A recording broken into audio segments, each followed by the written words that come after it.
the AI can actually see things without actually being in the real world. So AI is consuming a lot of power, a lot of memory, and a lot of GPUs. People come together, form a team, work on a promising idea, you build it in a day, very short period of time. It's a startup journey comprised into one day.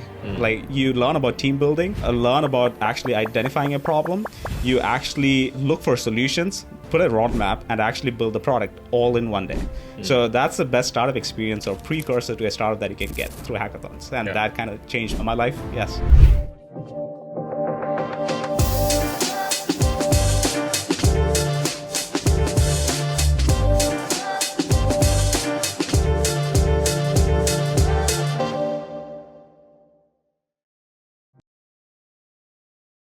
Hey, dear listener, you are about to listen to one of the most exciting episodes of GWP podcast.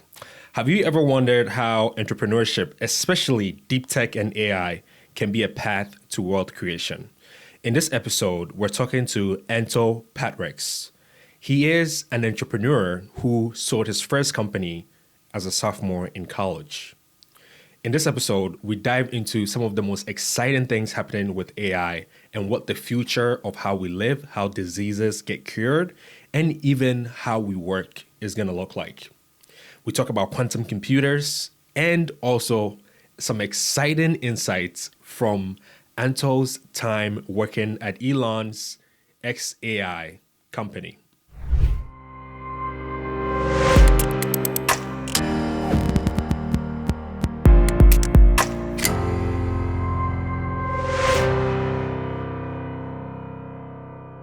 This is one of those episodes you don't want to miss out. As you listen to this episode, as an entrepreneur who looks to create wealth with what you're building, take notes and pay attention to some of the actionable advice that Anto shares on the episode. I hope you find this episode helpful and be sure to like and subscribe. Peace.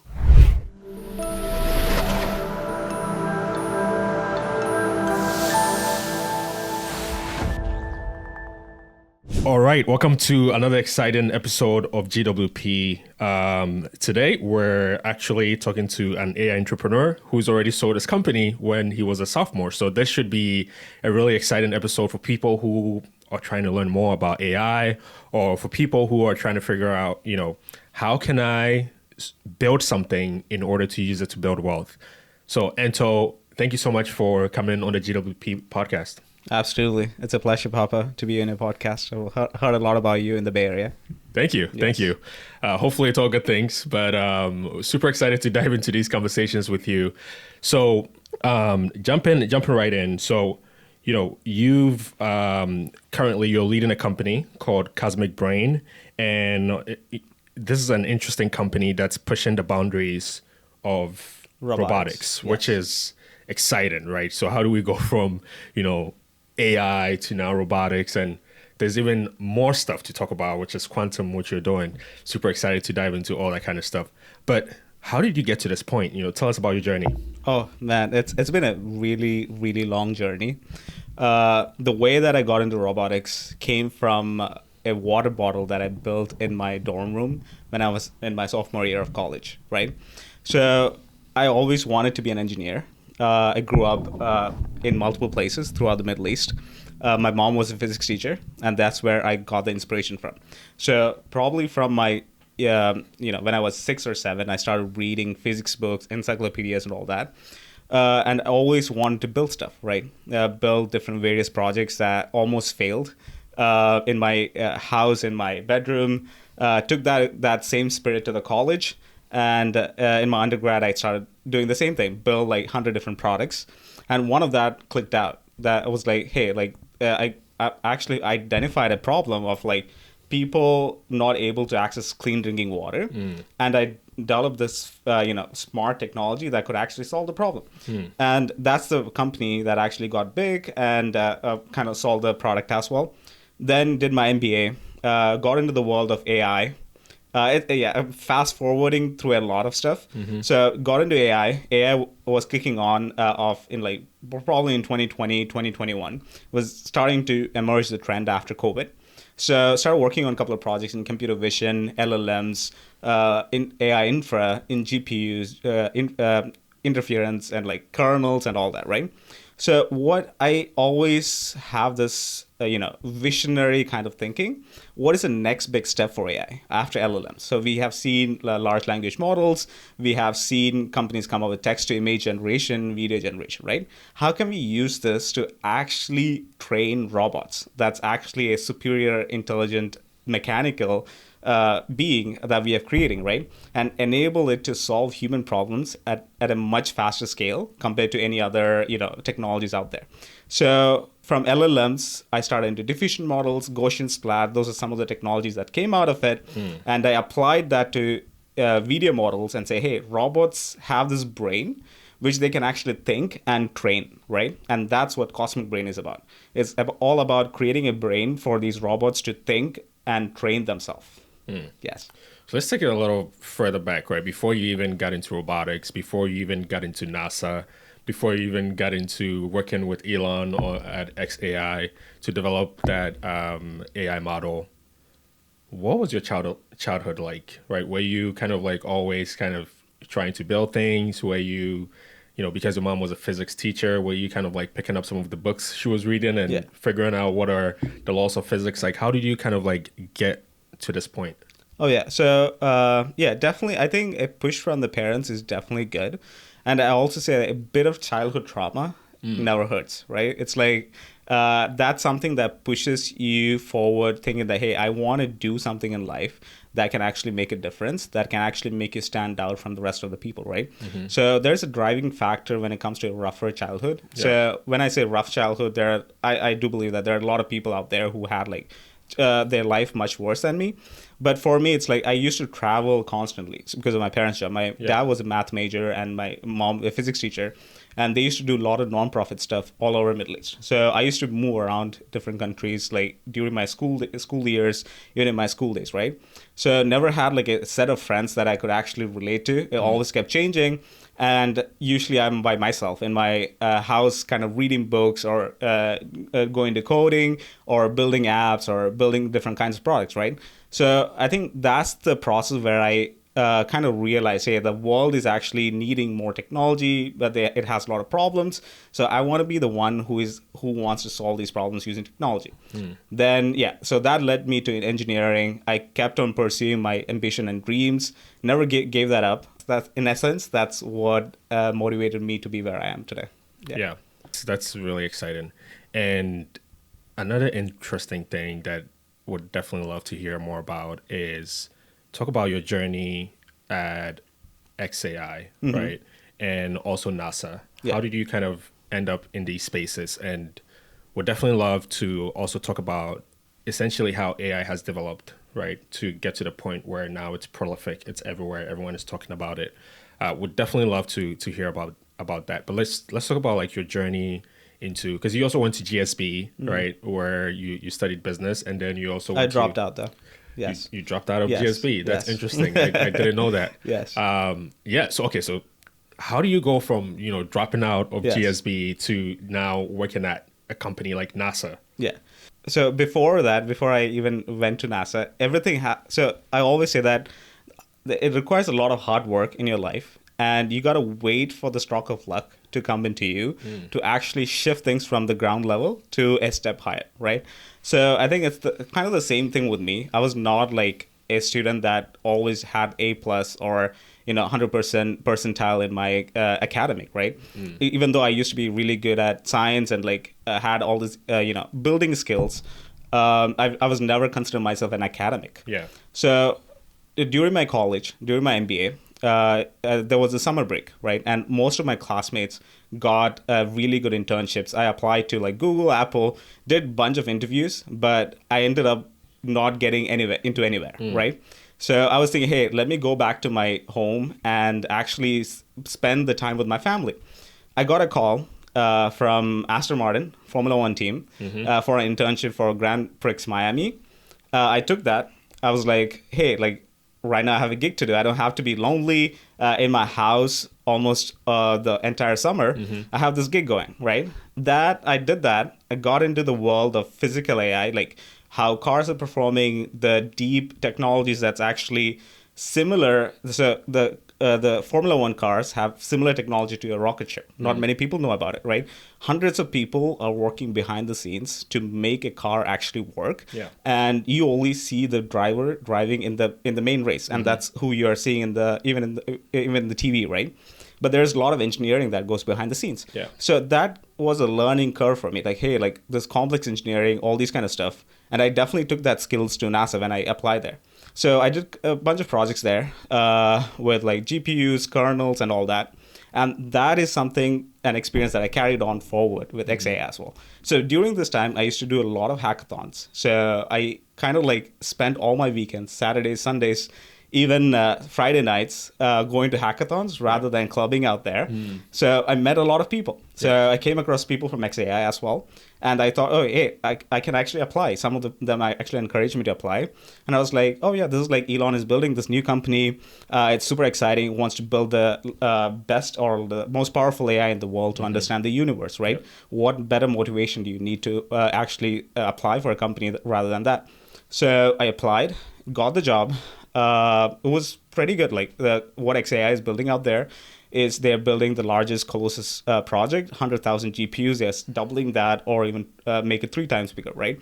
Grok 123, one of the greatest AI. I'm a bit biased, but well, it says Grok is supposed to be the most intelligent AI ever. Yeah, I would say it's definitely the most fun AI to chat with. So even if you're using Grok voice models, right? We have unhinged, romantic, professor. We have like probably 7, 8 different character types who you can actually talk to, right? So we made it in such a way that it's actually seamless and actually appears like a human being and kind of like jokes with you. If you want to curse, the AI actually curses with you, right? So it's not like a rigid AI, kind of like typical AI model, right? We wanted to make it different. And that's the difference that we bought at Grok and at XAI. And it was very interesting, very exciting to work behind the scenes with post-training, how the AI model and everything. That's my journey in short, yes. Yeah, love that. So, a lot of what you share is you talk about, starting at the ground level and essentially accelerating up. It sounds like you've had a really successful career so far. The premise of this podcast today is we want to talk about how building something can help you to be able to create wealth. But one thing that I want to talk about also is kind of how you talk about going to these hackathons, right? And almost like self-learning, even though you weren't, the most gifted academically, you said it yourself, you still applied yourself to some of these hard things, right? Instead of being at YOLO nightclub every other weekend, you were like, no, I'm going to hang out with a bunch of people and build something great. How did that help you to kind of like lean into the world of startups, right? Because now you're running that company, Cosmicbrain. Yes. So I would always say that be curious. Curiosity is the mother of all inventions, right? So I think everyone has to have the child element in you. So the thing is that as you grow up, as you become an adult, you get used to the system. You get into a group of people or the society saying that, hey, you got to find a job. You got to, apply for a bunch of companies, get a 9 to 5, or this is the way the world is, right? You don't think beyond it, right? But if you have the curious mind that you had as a child when you're kindergarten or in your primary school, and you take that thinking even right now, saying, hey, like, why should I go actually within the norms of the society? Rather, be curious to learn more things. What's happening out there? What are the people that I never grew up with is doing? Like, what are the entrepreneurs doing? What are the best engineers in this world is doing, right? So the curiosity led me into hackathons or events, right? So I started going and meeting people. I was so interested in talking to people, understanding what they're doing. And the more I talk to people, every day I started learning new things, even in AI, even in like software, what's the super intelligence people are building about, right? So, and after that, I wanted to get hands-on. Like, I want to actually build this, be part of this, like team up with the people who are actually building the greatest things in the world. That's why hackathons, right? So hackathons are the one place where all of Silicon Valley comes in equally, whether you're a millionaire or a college student or a high school dropout, right? People come together, form a team, work on a promising idea, you build it in a day, very short period of time. I think that's it's a startup journey comprised into one day. Like you learn about team building, you learn about actually identifying a problem, you actually look for solutions, put a roadmap, and actually build the product all in one day. So that's the best startup experience or precursor to a startup that you can get through hackathons, and that kind of changed my life. Yes. Yeah, no, I love that. That's so interesting. So, someone is probably listening to the podcast right now and they're saying, you know what, Anto, everything you're saying sounds great, but you've been lucky. You've worked at XAI, you've worked at NASA, you've worked at these places. I'm at this point of my life where maybe I want to build something also, but I don't know what to do. Where I'm not in the area where, because in my example, growing up in New Jersey, I didn't have a lot of people around me that were building something, right? People that were, going with the grain or in terms of innovation, right? People that were up to speed, or even people that were actually creating the innovation, not even being a part of it, but the people that were actually creating the innovation. I don't have those people around me. How do I immerse myself in this world? Because I want to be able to build something to create wealth. What would you tell someone like that? One thing is definitely start, stay along with the trends. So look for what people are doing out there. So even if you don't have like an opportunity to actually mingle with people, the right, maybe the place that you're living in can be some other parts of the world, right? You can be in Asia, Africa, Europe, where you don't get the Silicon Valley ecosystem, right? Yeah. But what you can do is like be on X, be on YouTube, like see what people are actually doing out there, and actually look deeper and deeper into, hey, like how can I make this better, right? So there's always chance for improvement. There's always room for improvement, whether it be a thing that is made up by NASA or SpaceX or XAI or Google or Microsoft, right? Look at what you are actually capable of doing, right? You have your own strengths, you have your own skill sets. So try to work on that and bridge the gap. So if technology is what your gap is, like you don't know coding or you don't know how hardware works, right? Try to get that skill set from the internet, right? It's all free. You don't have to spend a single dime on like getting a degree. You don't have to spend anything on like online courses. It's all free out there, like in YouTube, right? Learn from it. Then once you know it, you will start going to like different communities that's on the internet, right? Either be Reddit or Discord, or then you chat with these kind of people and see, hey, what are you doing today? Like, what's the project that you're working on? So even if you don't have access to the entire Bay Area or the Silicon Valley, you can still stay on top of your game if you just use the internet. Yes. I love that. So I want to go back a little bit. So you said you dropped out of GSB. Yes. How did that happen? So it was kind of like a complicated thing. So I was doing my MBA at University of San Francisco, and I also got into Stanford MSX program, but I couldn't do both at the same time. So I went there. Then I was like, hey, like there's a lot of money that I'm spending on tuition. My entire goal is to just start building and just be part of, just be a founder or start solving people's problems.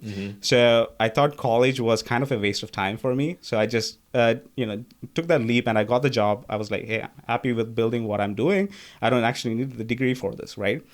Also, one thing I would say is that even MBA, so I'm an engineer. I always consider myself an engineer rather than a business person or an entrepreneur. The fact being, one of the things that led me to actually take an MBA is that when I used to pitch my startup when I was in my sophomore year, as an engineer, a lot of VCs used to tell me, hey, you don't have an MBA. How are you going to manage your company, right?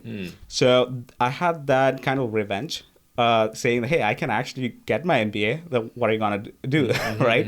So that's the only reason that I went and took my MBA, right? Or else I would have definitely pursued my engineering or like just went with my bachelor's and that's it, right?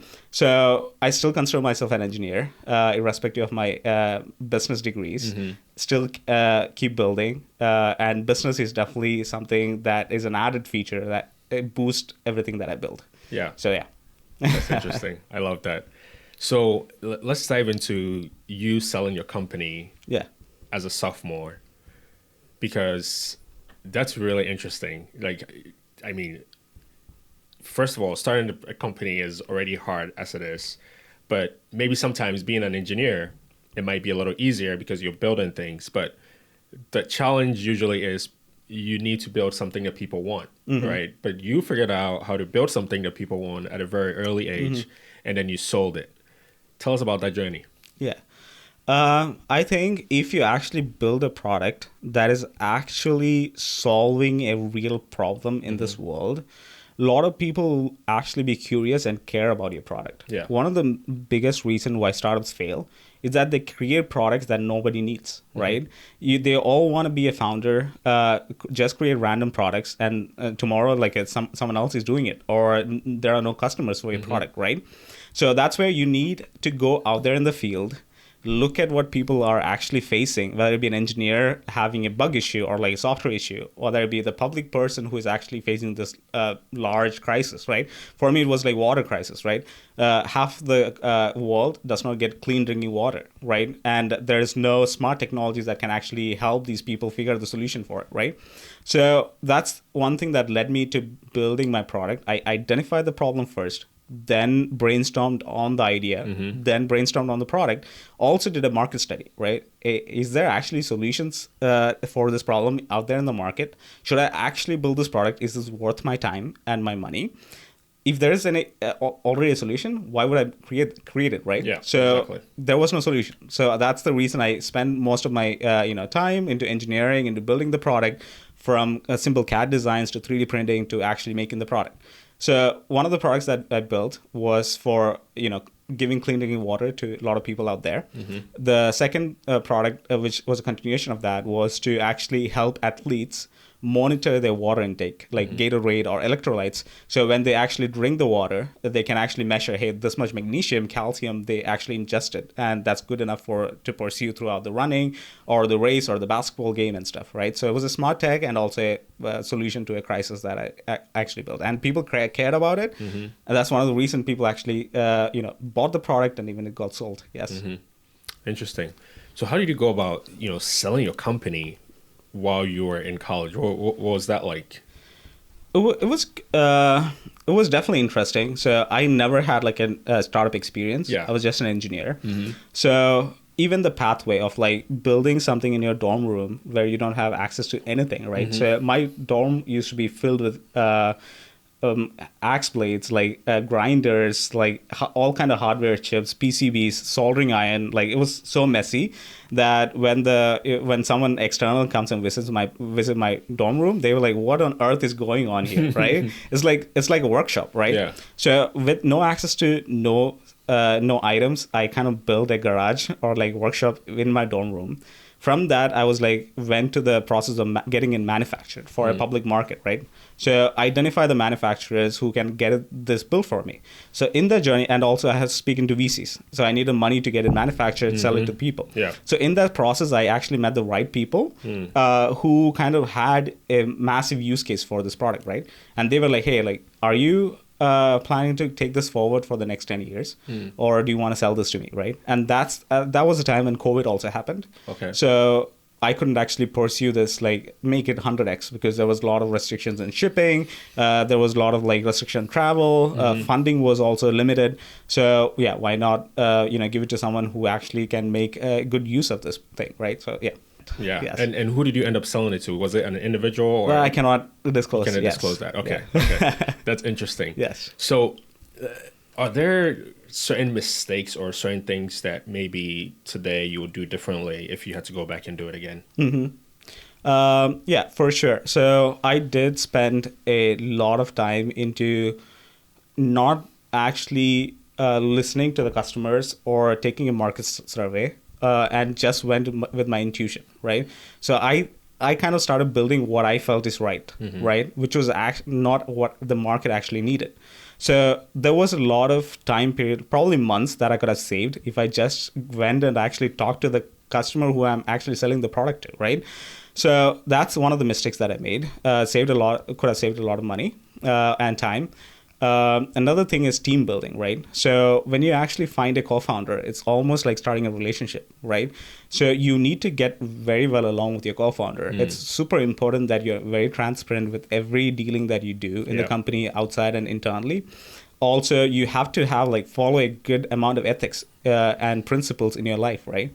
So team building is very crucial. So if I could go back, I would definitely work more around team building, finding the right co-founders and having them on board rather than not caring about that kind of side when I was a college student. Yeah. Yeah. No, thank you for sharing that. Yeah. And that's really actionable advice for people that are listening to the podcast, right? Because for someone who had success selling your first company and saying, team building is something that's important, and also getting out there to talk to people is really important. I think wherever you are in your journey, whether you're just brainstorming the idea, trying to figure out what is the problem you're going to solve, if you're listening to the podcast, these are things that you should probably do before you jump in and waste a lot of money. So thank you so much for sharing that. I'm curious too. So once you sold your company, did that fund your next company, or did you have to start from scratch? Well, I had to start from scratch. So this one thing I say, like, people think once you achieve success, once you come out in the media or get out there into the public, it's not always up the hill, right? You can go up and down the hill throughout your life till your last breath, right? Yep. So life is never uphill, and you should be expecting downhills and uphills to happen in your life. And you should actually be in a state of flow. Just like Bruce Lee says, right? You should be like water, blending in with the environment. Then you actually master the craft of what you want to do in life, right? So is it just the same way? So after I did that, I was like, again, back to rock bottom. I thought that, hey, I'm going to take this company to be Fortune 500 company, or sell it in NASDAQ or something like that. Like I had wild dreams in college, right? Yeah. So, but I went back to zero. No money, lost all, during COVID, it was like, you couldn't do much with the money that you got, right? I put all that back into tuition and getting my degree and all that. One thing that I did was, hey, I'm not giving up. I'm persistent. I have to, this is the only thing that I want to do in my life for till I become an adult or till I grow old, right? So I just keep pushing myself, trying new things. I failed over and over again, right? But I succeeded in some of the things that I did. But it's all about the journey rather than just adamant or focused on the final goal, right? If you're fully thinking, hey, I'm going to be this greatest entrepreneur the world has ever seen, or I'm going to just focus on the achievement part, it is going to be a tough journey. But if you're actually going with the flow of the time and where the world or the universe is taking you, then you are in the right path. You're enjoying the journey, the ups and downs. You actually know how to manage those when it comes. So it's perseverance and it's the grit that makes a successful founder who they are today. Those are the two main things. Yeah. Yes. No, that's awesome. I love that you kind of hammer the fact that your past success wasn't a determination of your future success, right? Because most people think, once you're successful, that means you're just going to continue to be successful. And that's really important too when it comes to building wealth, or even creating wealth. What I often tell people is it's not necessarily about getting rich. It's about staying rich. Yes. That's the difficult part. The reason why we have, so many people that win the lottery and they're back to square zero is because staying successful is actually more difficult than becoming successful. And then same thing, right? You can take an NBA player who might play in the NBA, or you pick whatever sport, and to play for a long time, earn all these high salaries, and then all of a sudden, once they're out of getting those high salaries, they don't stay successful, right? Because it's extremely difficult, again, to stay successful. So I appreciate that you kind of hammer that home. So let's shift into some of your high stake works that you did, right? So you worked at NASA and you worked at XAI. I would consider those places as very high stakes, right? I mean, when I think of NASA, I'm thinking of rockets going into space, and it's very high stakes, right? Are there any lessons you learned from these places that kind of you're applying to your entrepreneurial mindset? Of course. So AI is a space where things change almost every hour, right? There are new models that are coming out each and every day. So it's really difficult to stay on top of the game unless you're passionate about what you're doing, right? So 1 minute XAI will be on top, and another minute OpenAI can come in, or DeepSeek can come in, or like Anthropic can come in, right? So it's all about focusing on what you're building and make it better each day. Fight with the benchmarks. So Grok kind of went with the 1400 benchmark for the first time than any other models out there. So But that was like months and months of work, right? So it's all about like what are the new research that's coming out, right? How do we actually build a better product, better inference models? How do you improve the hardware? How do you improve the architecture? How do you kind of like make the data pipeline more efficient?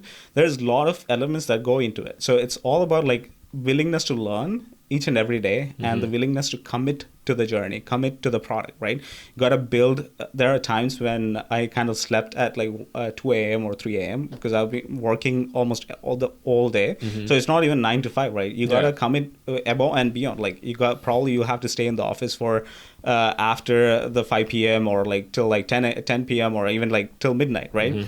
But so that's how you make the best product. There's a group of people that is dedicating their life to actually build the best AI there is. So that was actually really interesting for me. So yeah, so that's how we stay on top of the game, and that's a lesson that I learned in these companies that I worked at as well, that I will carry on forward in my life as well. And this is possible because I'm not married, don't have a kid.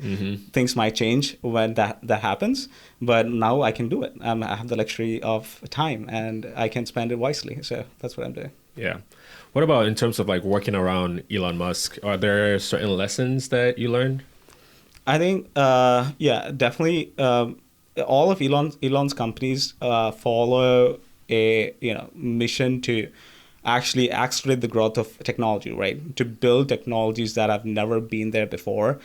Just the way how SpaceX came out with reusable rockets, right? NASA could never do it, right? So whenever we thought about reusable rockets, people used to say, hey, like that's a joke. That's never going to happen. Like, how are we going to catch this big 15-flory or 30-flory rocket, long rocket with 2 chopsticks, right? But a group of engineers did it, which was deemed impossible. So I think that's the mission that all greatest entrepreneurs, including Elon, has taught to all of his followers or all of the people that he has inspired in the engineering community, is to push the boundaries, don't listen to people say, hey, you cannot do it. Rather, think about what you can do, what is possible, and how to make it happen. You might fail. Like there's a couple of rocket ships actually blasted off, right? Yeah. So, but he did not give up. He still went all in again and started building again. And once it became successful, the whole world, even NASA, started giving him contracts, and the whole world actually listened to it. So yeah, so that's the way to go. Yeah. No, I love that. And I mean, we have so much more to dive into. And I want to talk about Cosmicbrain. Tell us about Cosmicbrain, and what is the problem you're solving, and who are you solving it for? Yeah, so there's a pathway when how I came into robotics and spatial AI, right? So we are at the time and space where we actually achieved a form of intelligence that we have never seen in the history of humanity. And that's actually solving problems much better than any other technology, including the internet, right? Or including like softwares or hardware that has ever been there, right? Yeah. So we are kind of solving problems at an exponential scale than we could ever have comprehended 5 years ago. So what is the next big step for AI, right? How do we achieve a actual conscious AI or AGI, right?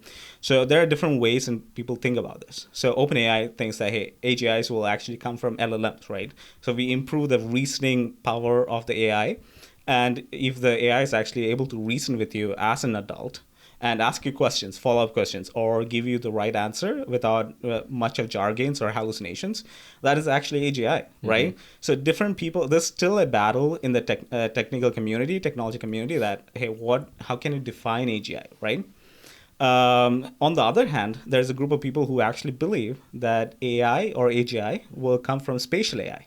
So if the AI can actually understand the depth, the distance, and actually distinguish between different objects that it's actually seeing through the camera or in the video or in the image, and take decisions based on that, that's a way more powerful AI than which can actually just read a bunch of text and convert that into tokens, right? So that's the way I believe in AGI as well. So AGI will be born out of spatial intelligence. So what I'm doing with Cosmicbrain is a one step towards that. So we are taking LLMs, we are taking video foundation models. So right now our models are trained on 20 million hours of video data. So there are robots performing different tasks, like whether it be folding of clothes to mopping off the floors to interacting with the kitchen environment or even the factory floors, right? So there is a bunch of data sitting in the shelves of these big companies that they don't know how to use it, right? So our question was, hey, how can we take it and make it into something useful, right? So right now, as of today, there is a big bottleneck in the training of humanoid robots or robotic arms or automation, right? We studied more deeply into this and how we can solve this and actually make a robot get launched into the market without the years of delays, right? So to put into perspective, Waymo took almost 14 years to train its cars on the streets of Bay Area before its public launch. And today, if they want to launch it in a different country or in a different city, they will still need to train the cars more, right? How can we reduce this gap? And that is through AI and video language models, right? VLMs and World Foundation models. So that's the perspective we are bringing in, saying, hey, the AI can actually see things without actually being in the real world. It can actually think about different scenarios using simulations and interact with the simulations, obeying the physics of the real world, and navigate through environments, fold clothes, or do different tasks, and have this skill set without all the spending of tens of years. And we want to cut it down to probably like few months or few weeks instead of years. So that's what Cosmicbrain is doing. And we believe that this might actually lead us to a spatial intelligence or AGI in a different form of way. That's a big problem to pick up to solve. So recently I was reading a magazine, actually it's a business magazine, and one of the things it was talking about is how AI is changing the way manufacturing gets done. And so when I think of how, these robots can influence some of the things that we do, essentially enhance the things that we do, I think robots or robotics in general are going to help us to create even more wealth in the sense that I wouldn't have to fold my clothes after I've done my laundry. If the robot can do that, then I can probably use my time for something else. I wouldn't have to worry about cutting the grass. The robot can do that. I can be using my time for something else. And time is money, right? So if you're able to use your time for more high value tasks, then you can essentially create more wealth. So I think there's a huge opportunity for us to be able to do that. But when I was reading this magazine, what I learned in the magazine was how, for example, they're using robots in factories to essentially produce at a faster rate. Think of it as this way. If it took humans maybe, a day to maybe produce 500 cars, these robots are 10x in that, or maybe 10x is too much, but maybe like 2x of that. Now, humans, we would have to take a break and, rest and then come back and refresh. What these robots are doing is, because AI is integrated into the robots are not taking any break. They're in real time or even ahead of time able to predict when there's going to be downtime. And then they're providing, solving for those downtimes. And so it's almost like the production is always happening. And so they're becoming more efficient. And then the other part they're trying to figure out is also how do they become energy efficient, right? Where, move it more towards green energy where you have more sustainable factories and so on. So there's just so much interesting stuff that's going to be happening with AI.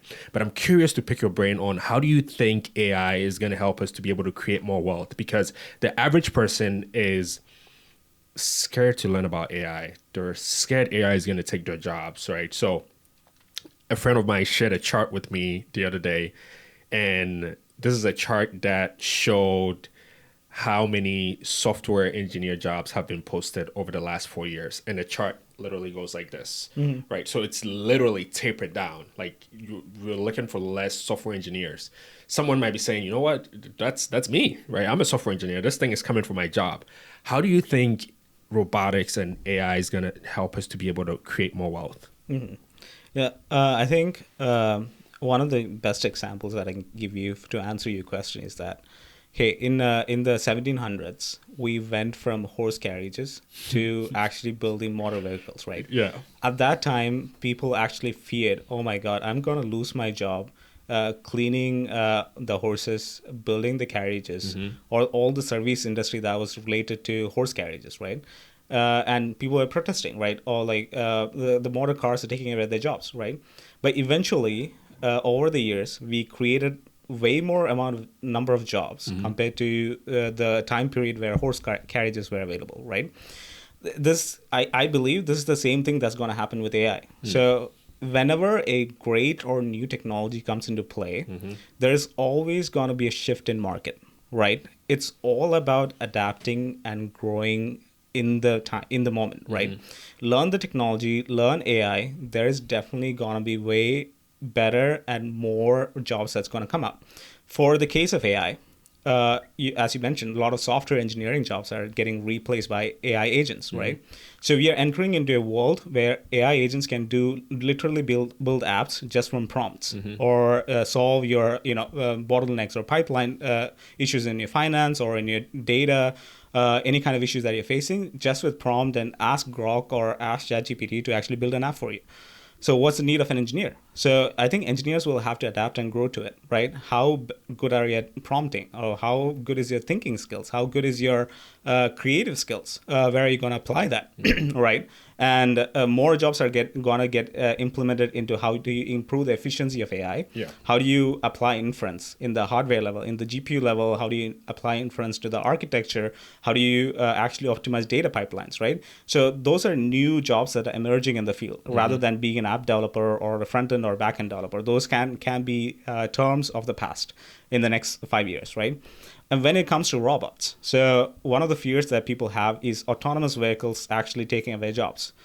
I don't think autonomous vehicles are actually taking away jobs. So the thing is that we will see more people behind the screens doing support for Waymo cars than drivers. So you don't. The thing is that there's a shift. You don't have to be a driver, but you can actually be behind the scenes, actually monitoring the cars going in the streets. Are they doing any fault lines, or monitor speak to the clients who are actually taking the ride home, or like customer support kind of jobs, right? When it comes to robots, right? So let's say that robots are actually taking a hold of your daily tasks, like cleaning, cooking, cutting grass, which you normally would feel lazy to do, right? So robots are kind of like better at it. They never get tired. You don't have to feed robots any kind of like food or anything like that.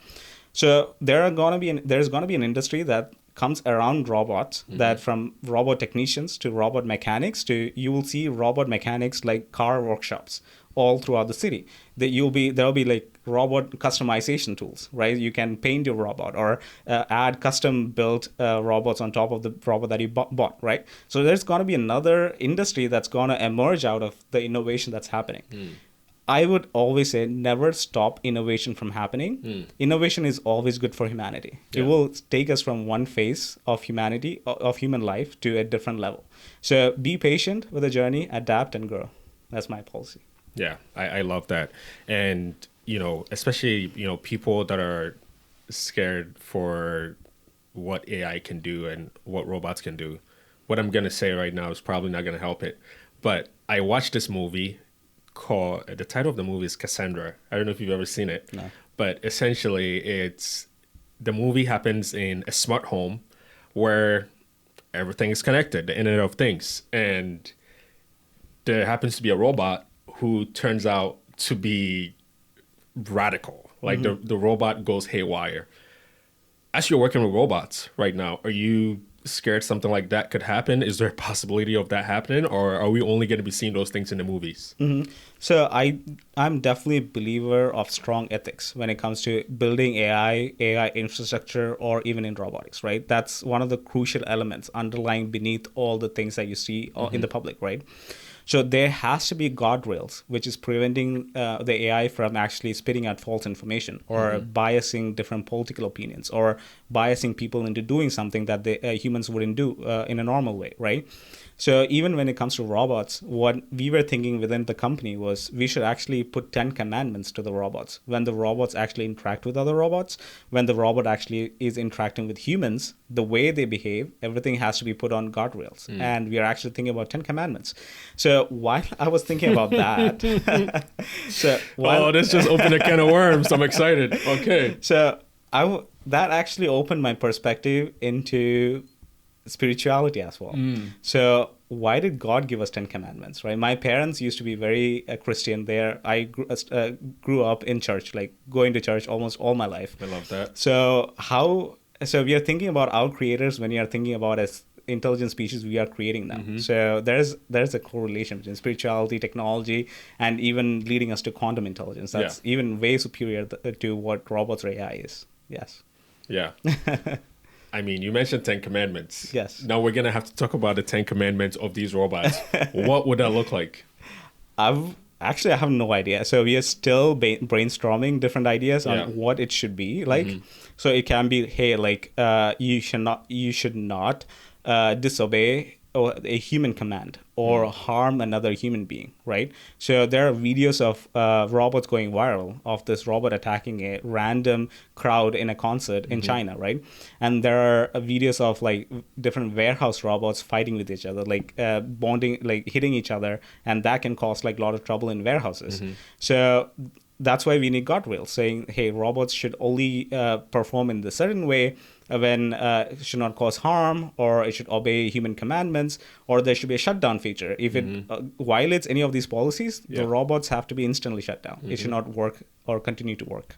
So these are some of the ideas. I would love some ideas from you as well. Yeah. Yes. I mean, I love the idea of kind of like, using the 10 commandments as a foundation, right? Because I think no matter what happens, using that almost as the starting point is always great. Like even in my personal relationships, right? When things happen, you can always go back to the Bible, which is our starting point, right?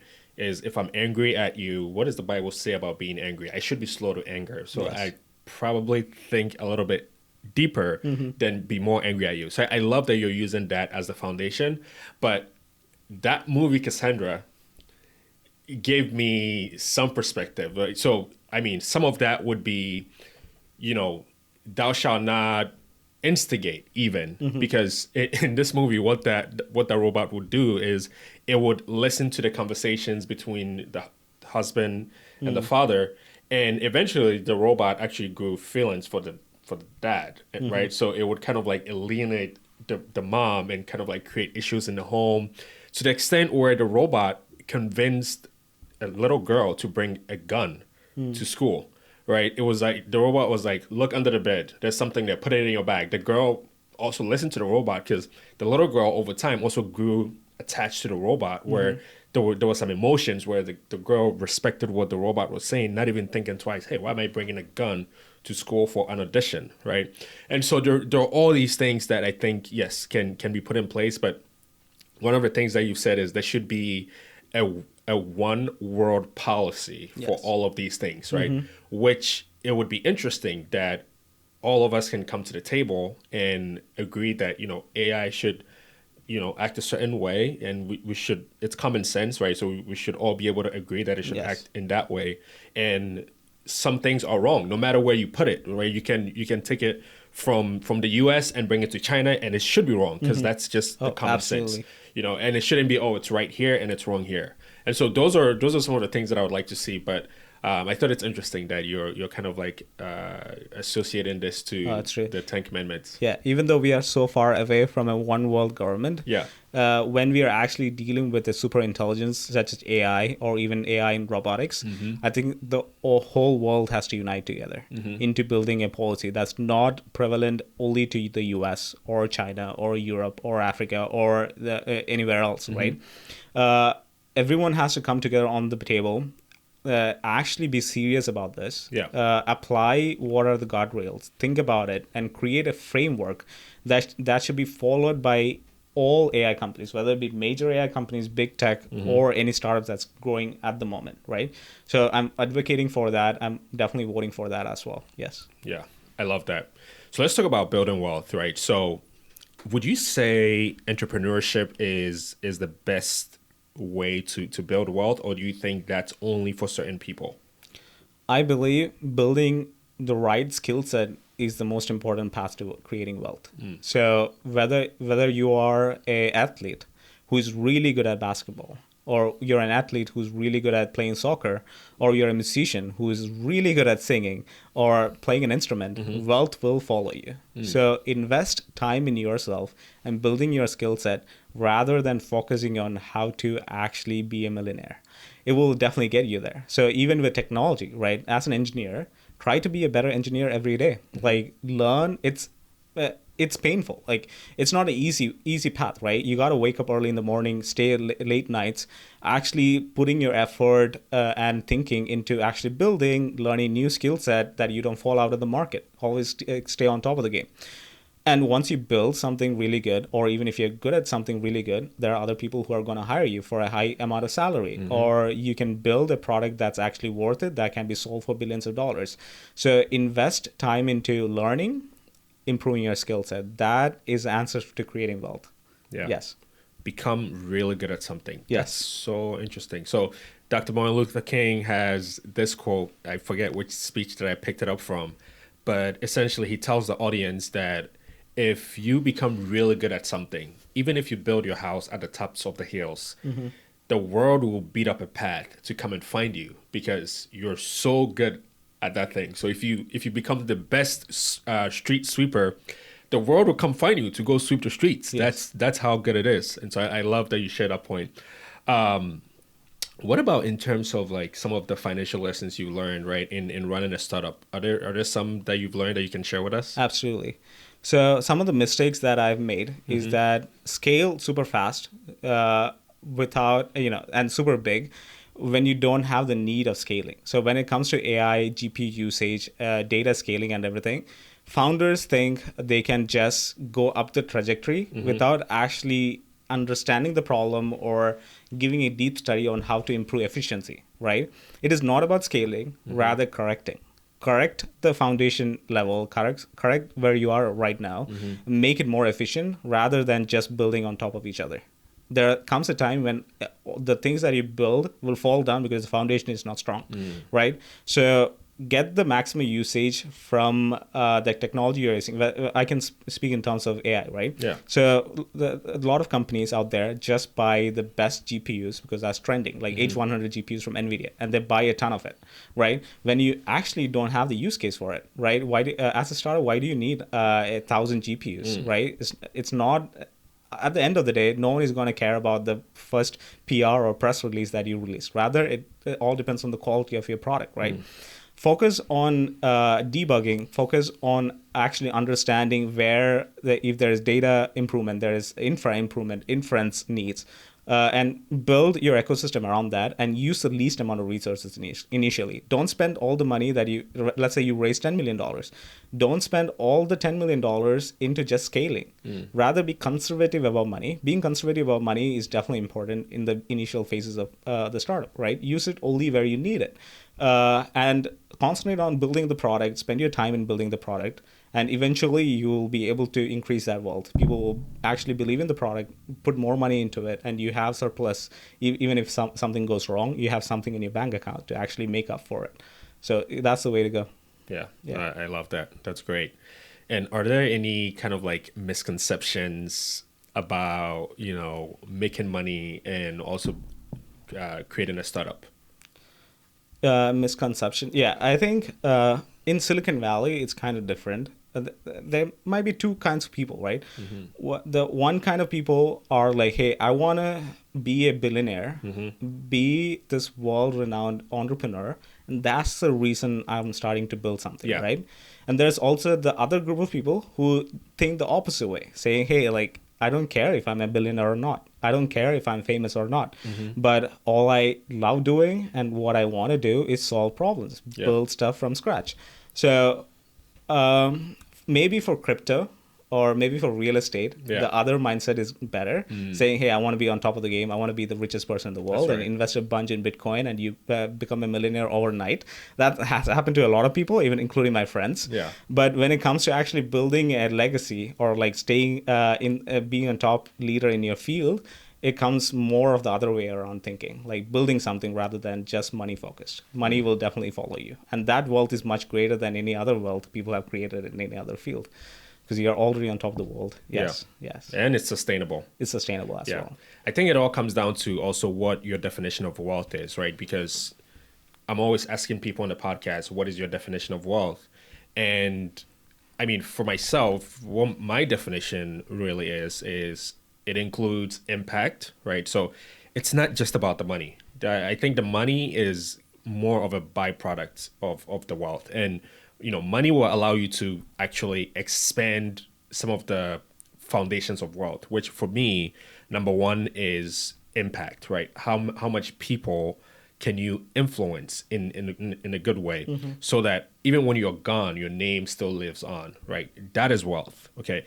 Then the next piece is your health also. Like if you're not healthy, then forget about it, right? And so, and then maybe the third piece is also spirituality, right? You need something that connects you to that higher power, right? And it should be strong, because a lot of things will fade away, right? So in the Bible, you listen to the story of Job. He loses everything, right? So can you lose everything and still be wealthy? And so in the story of Job, he loses everything, but he was still wealthy in the mind. He was still wealthy spiritually, where even his friends, his wife was like, you should curse God. At this point, it's like He believed in the vision. he believed in it, right? Yes. It's and that also is wealth, right? Because now the impact that you get to create after you've come out of that storm, enormous, right? And so those are some of the foundations that I think about when it comes to wealth. And so when you're thinking of building that company, when you're thinking of building something, I think it always helps to take a step back and see, what is the bigger picture? What is that impact that I can have? What is that influence that I can have, whether it's like on the next generation or the current generation? Those are all things to think about, instead of, always connecting, building something with, making money, and, that becomes the byproduct, and you can always do that. Yeah. Absolutely, for sure. I think the one other thing that made Job who Job is because he was a man of vision. He was a man of commitment, right? He was faithful to his God, no matter what happened in the physical environment or in the surrounding of what's happening to him. Like he lost his wife, he lost all of his children, he lost all of his wealth, but because he was stagnant on the vision, he kind of like went through it, passed through the phase, and got everything back twofolds, right? So I think as a leader, that should be your goal, right? Be conservative about wealth for sure, but always be vision oriented and stay on top of your game, so that any a kind of randomness in the market or stock market or randomness in your life doesn't affect you very badly. Even if that happens, you know how to rebuild your wealth. So there is this show on Netflix or something where Grant Cardone actually goes undercover boss or something. I forgot the name.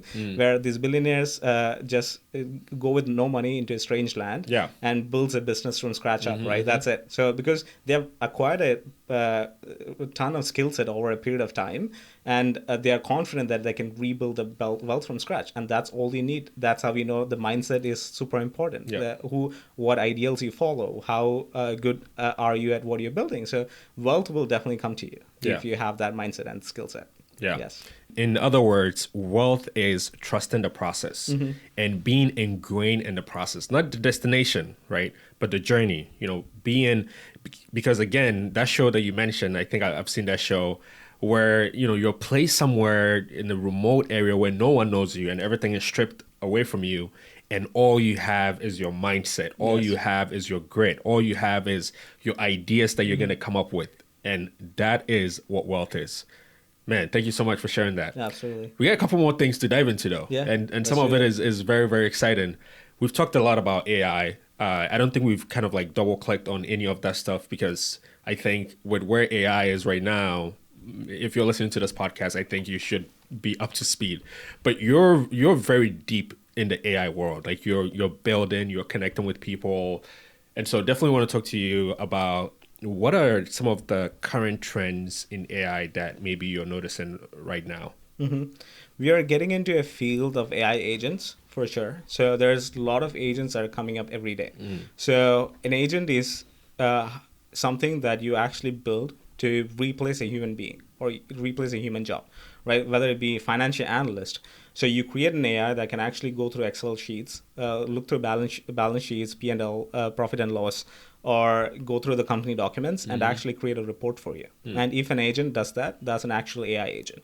A lot of people say they are building agents, but if it is not 100% doing the task for you and you need a human interference in the process, then that's not a fully AI agent, right?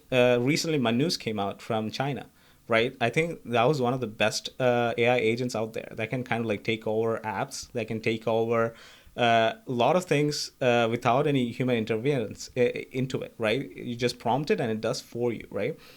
Again, I don't say that you should use it. There should be a lot of, even with using DeepSeek, right? I told a lot of my friends, be concerned about the security aspects of it. I would definitely go with an American product compared to anything else because of the market situation right now. But we are entering into a race of AI agents, and that's going to solve problems. And on the other hand, there's also a growing demand for inference. So AI is consuming a lot of power, a lot of memory, and a lot of GPUs. We cannot let that happen. Like it's going to exhaust at some point in the next 2-3 years. All these resources are going to exhaust. So right now the number one priority is in inferencing. Inferencing is making AI more efficient in the place that we are at right now, right? How can we reduce the usage of GPUs? How can we reduce the power usage? How can we make data more efficient? How can we make AI more powerful, more reasoning skills, right? So that's where entrepreneurs or engineers should actually start thinking about AI infra. Building the model on the infrastructure level rather than just creating apps to just get rich or just creating top of the model, off the shelf items out there or putting a wrapper around stuff, right? Wrappers are important, but there needs to be people who are actually solving the problem from beneath or from the core. So I'm definitely advocating for that. That's what I stand for. That's what I'm doing. Yes. Yeah. So, I mean, I'm glad that you bring this topic up of the efficiencies of AI because, yes, AI, that it does consume a lot of energy. And so one of the conversations I was having the other day, and that's kind of like the advantages of being in the Bay Area, I can end up anywhere and start talking about some of these like random things. But I was talking to this person who happens to be in the energy field. And one of the things we were discussing is already the grids that we have that supplies our energy are already overburdened, right? When you think about a place like Texas, for example, so they're developing these batteries actually that they would attach to the grids. And what these batteries are supposed to be doing is during the day when, you know, the consumption or the demand for energy is much lower because people are at work and less people are at home and the AC is not on and so on. So the demand is low. What the battery does is it stores the power, and then later on during the day when, you know, you guys are back home and you turn up the heat and so on, you know, some of the power can be sort of like subsidized with the battery. And so there's just huge strains on the grids already. And then you add AI on top of that, which is, you know, you're building these huge data centers with thousands of GPUs that has to run all this energy. Do you think we're going to be okay? Or are there things that are happening that are going to kind of like mitigate some of these risks that we might run into? Yeah, I think we are getting into a decade-old battle between Edison and Nikola Tesla. So they had this battle between AC and DC, right?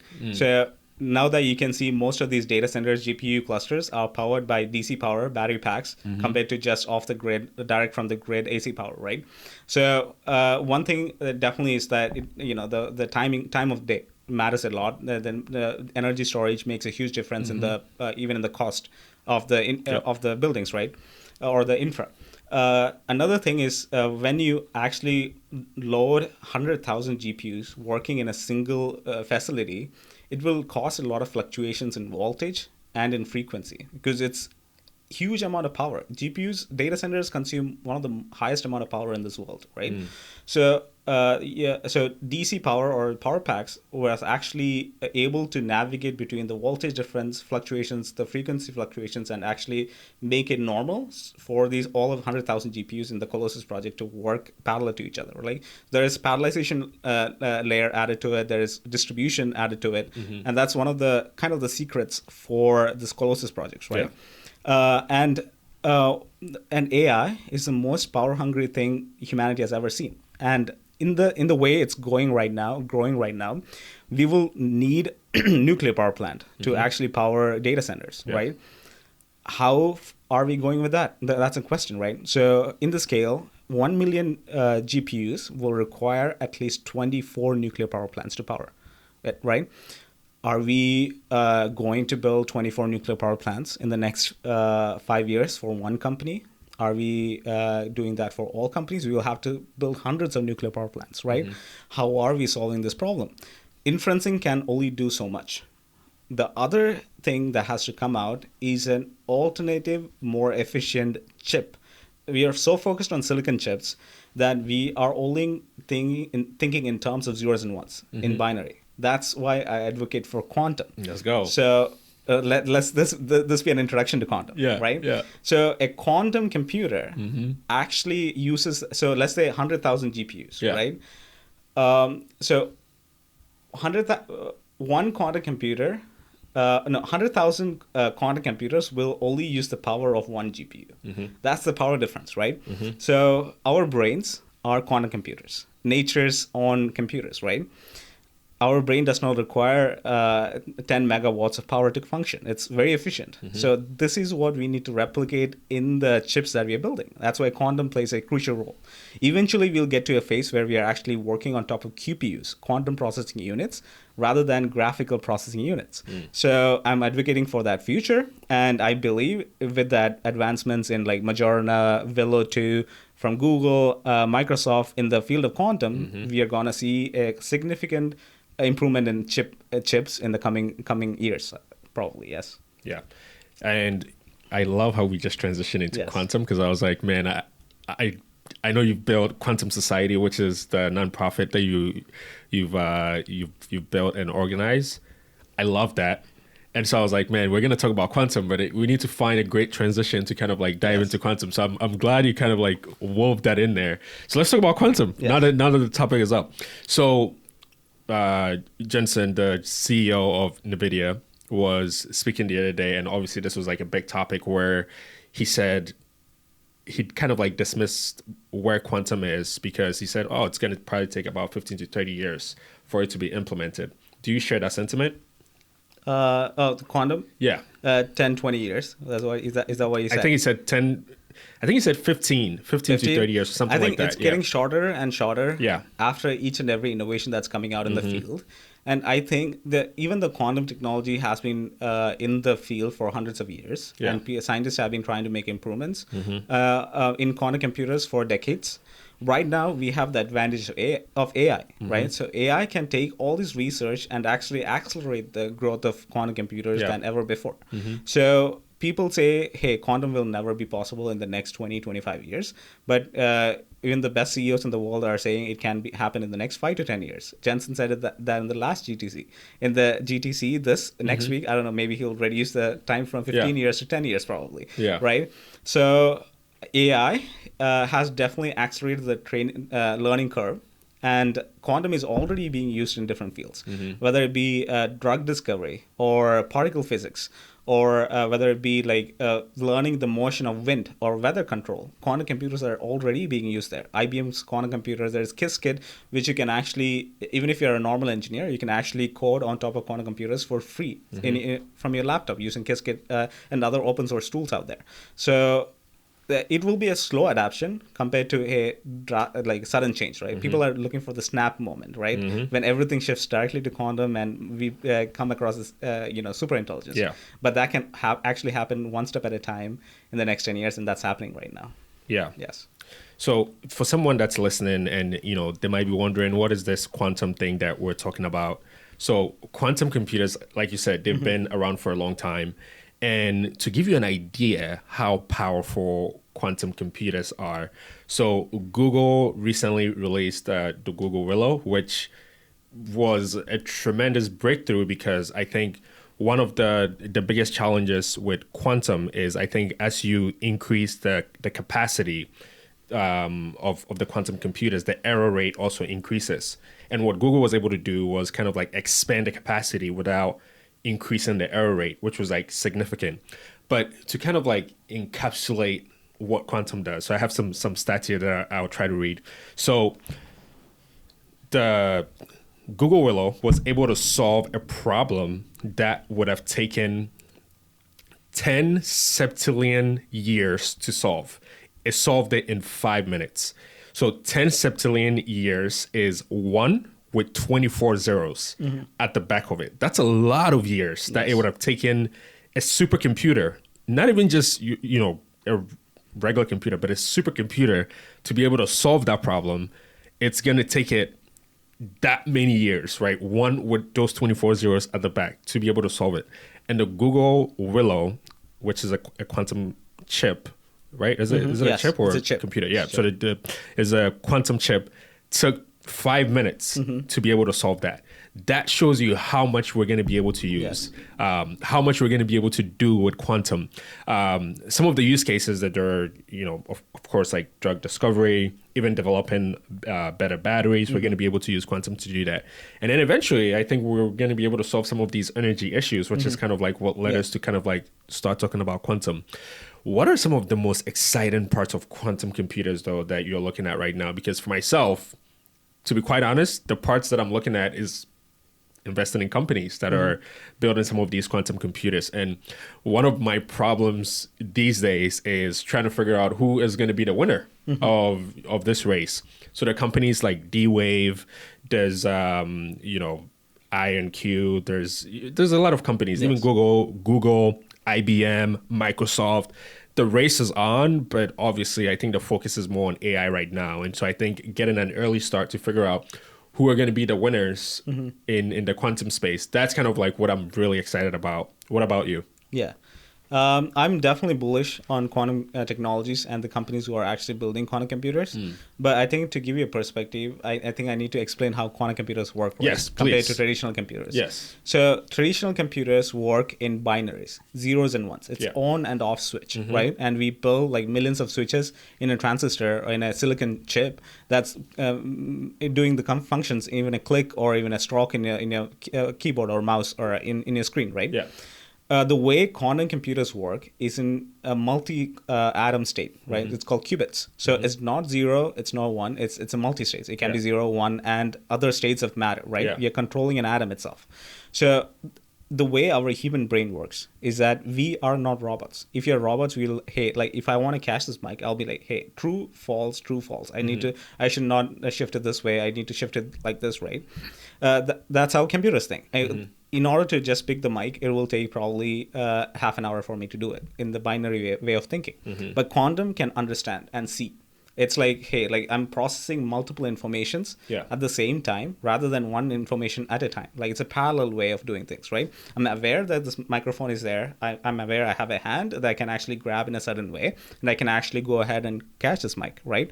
That's the kind of thinking that we actually need to implement in computing. Right, and that's why we will get a super intelligence based out of that, because it's replicating human brain and biology out there. All nature is quantum. All particles are quantum. The universe is quantum, right? So we need to take the creation itself and replicate it into what we're doing to make actually better computers. So quantum computers, just like the septillion years of advantage, one of the ways that it works differently is that, hey, let's say that COVID vaccines, right? So COVID came out, people took almost a year to discover vaccines, right? And that was the fastest humans have ever done it. But using a quantum computers, it can go through a million different scenarios on how to make this vaccine possible within minutes. So let's say the COVID came out in the morning. Probably 2 hours later, we could have made the vaccines available. So that's the speed of quantum, and that's a quantum advantage. So when it comes to timelines, right? I think in the past 25 years, humans have built technologies that was never there for the past 2,000 years, right? Or even past 4,000 years, right? So the advancements of human beings are double folding. So even the internet took 25 years to get us to AI, right? AI will probably only take 10 years to get to the next phase of humanity. Quantum will probably, because of the septillion years of gaps, we can actually be multiplanetary species in the next 25 years with quantum intelligence. So I'm looking for a quantum AGI or quantum intelligence to come and even change the underlying factors of how we look at particles, how we look at elements. The periodic table itself will be outdated. We'll be creating new materials that can create better rockets, different propulsion system, even the Teflon coating. Like how poisonous is the Teflon coating in the pans that you're cooking, right? I use a cast iron for my steaks. So we need better materials every path of the way, right? Even the clothes that you wear. So quantum will create that for us, right? And almost from rocket engines to internet to drugs to vaccines to battery to everything is going to change probably within years or months compared to decades with quantum computers. That's the thing. No, I think that's a mic drop moment right there for quantum computers. I'm super excited about them. I think, if you think about how we went from, you order something on the internet, I'm not even going to say a place, but you order something on the internet and it will take you 7 days to receive it, right? Or a week, sometimes even longer. Now we've cut that into half, where within 24 hours you can receive it.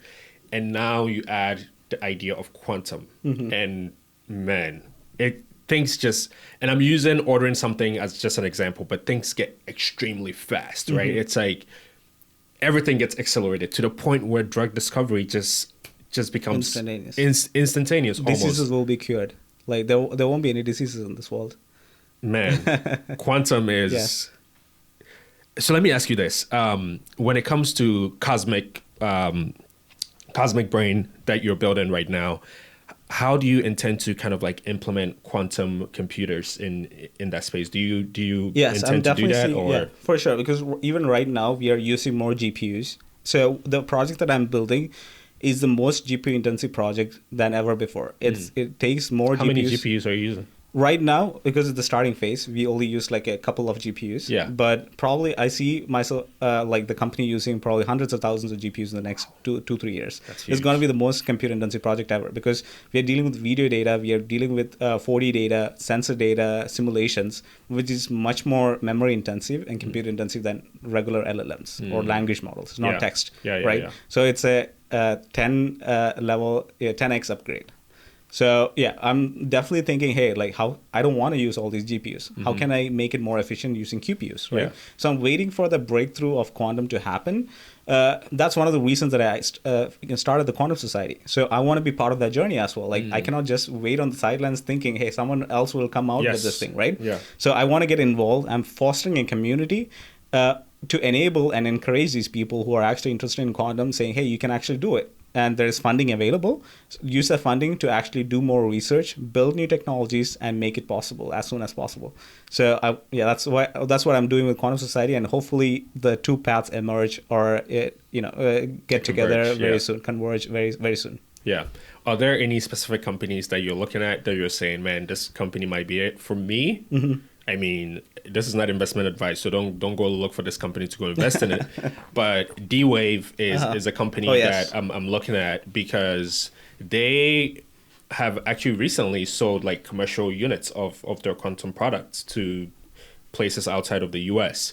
And so that's a company that I'm looking at. And then there are a couple more, but I think most recently, D-Wave is the one that I'm like, okay, these guys are doing something like really interesting. Are there any companies that you're looking at that you're like, oh, these guys are... I know a bunch of companies, but I want to name them publicly. But yeah, there's a lot of promising, even European companies. I've seen more European companies which are quantum promising than the companies that I've seen in the US. So I think we need to partner up with these European companies and bring them to the US. Yeah. Yes, or create offices here to make that innovation happen in our nation. Yes. Yeah. I love that. Yes. So let me ask you this. So if you were to start from scratch today, if you were starting from zero, what kind of company would you build, and how would you go about building it? I will do what I'm building today.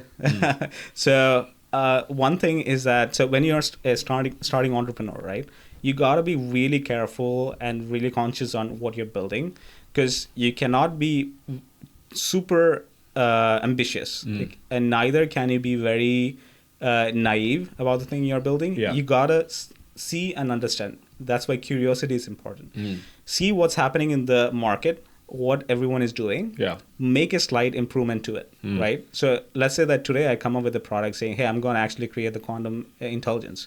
No one is going to invest in me because no one even understands what that is, right? So I'm creating a next step to actually improve the efficiencies and build AI and robotics, converge these two fields together. That's a problem that I came across. I understood that problem, and I'm building a solution to it, right? Eventually, I'll get to my ambitious goal. So my message for founders is definitely watch the market, stay on top of what people are doing, and create improvements for it. Those improvements can be worth $1 billion and make you big. And it can be the pathway for your next big idea. Yes. I love that. So if there are aspiring founders that are listening to us right now that are wondering, are there any books that I can read to be the next entrepreneur? Are there any book recommendations that you have for them? I have read a lot of books, but I've given up on reading books because there are research papers that are coming out every day. So NVIDIA, Google, DeepMind, Stanford, they're all releasing new research papers in the field of AI. Because books can be written a month back, and there has been like 10 different innovations that happened during that period.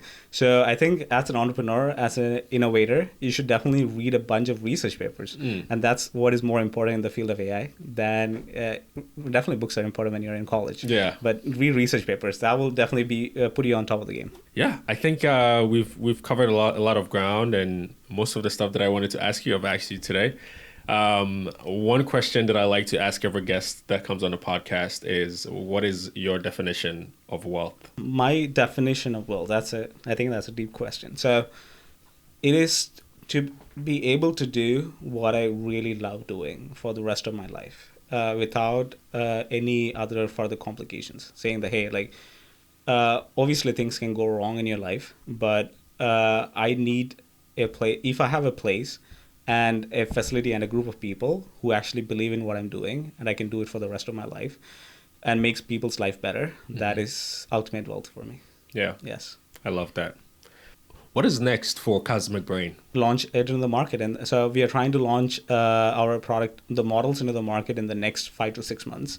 We are partnering up with different robotics companies. So if you're a humanoid robotics company or a robotic arm, do reach out to us. Yeah. Would love to talk to you and understand your process, and would love to help you train your robots better. So yes, that's the next goal.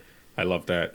Man, this has been exciting. Is there anything else that you wanted to talk about that we haven't talked about yet? I mean, I feel like I can keep going because I still have a few questions I don't think we answered. But is there anything else that you wanted to talk about that maybe we haven't talked about yet today? No, I think there was a really good conversation. We went from the field of a starting entrepreneur to AI to quantum to the future. So let's build the future together. Yeah, let's do it. Let's do it. Oh man, Anto is a wrap. If people want to find you and actually continue this conversation with you, how can they find you? Yes. You can reach out to me on LinkedIn, Anto Patrex. You can reach out on Instagram, Anto Patrex. All my social media is the same thing. Same name, X as well. So reach out to me, X, Instagram, or LinkedIn, for sure. Yeah. Awesome. It's a wrap. Thank you so much for coming on. All right, let's go. Yeah.